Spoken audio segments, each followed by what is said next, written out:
One sunny afternoon in the small town of Whimsyville, Frank had a brilliant idea. He would host a grand potluck dinner to bring the whole neighborhood together. Unfortunately, the last time Frank cooked, he accidentally set his kitchen on fire while trying to make a simple omelet. Let's just say it ended with a very crispy smoke alarm. Determined to redeem himself, Frank dug through his cupboards and found his trusty old Tupperware. Little did he know, this was no ordinary Tupperware. It had been handed down from his grandmother, who claimed it had magical properties. Of course, Frank had never actually believed her until now.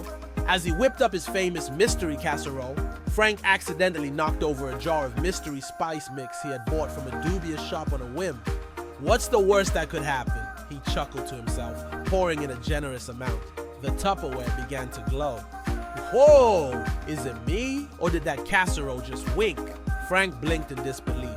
Unfazed, he quickly closed the lid and stuck it in the fridge, convinced he had created a culinary masterpiece. Later that evening, Frank invited the neighbors over. The aroma wafted through the air, drawing in the curious townsfolk, including Mabel, who strolled over with her infamous potato salad, and Gary, who looked like he'd rather be anywhere else. "Frank, what did you make this time?" "Something that won't burn down my house," Gary grumbled as he reluctantly took a seat. "Just a little surprise," Frank beamed, unaware of Gary's irritation. The guests gathered around the table, and with a flourish, Frank unveiled the casserole. As soon as the lid was lifted, it erupted into a cloud of sparkles and glitter, transforming the dining room into a magical wonderland. "Did I put in too much spice?" Frank wondered aloud. "More like too much everything," Mabel cackled, clutching her sides. "This is the best show I've seen all week." The casserole started to dance, and the townspeople gasped in delight.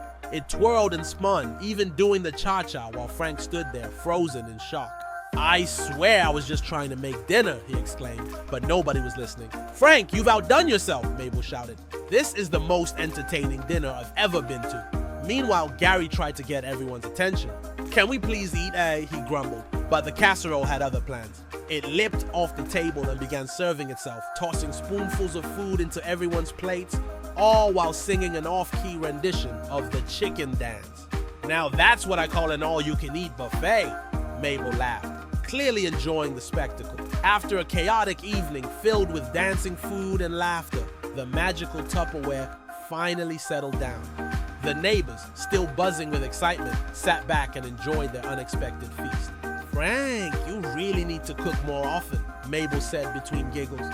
"Or maybe just let your Tupperware do the work for you," Gary added, cracking a rare smile. As the night came to an end, Frank stood in his kitchen, wiping away tears of laughter. He realized that sometimes the best memories are made when things go hilariously wrong. He looked at his magical Tupperware and chuckled. "You know, Grandma was right. This thing is pure magic." Moral of the story: sometimes it's the unexpected moments that bring people together, and a little humor can turn a disaster into a delightful experience. Embrace the chaos. It might just lead to the best potluck in town.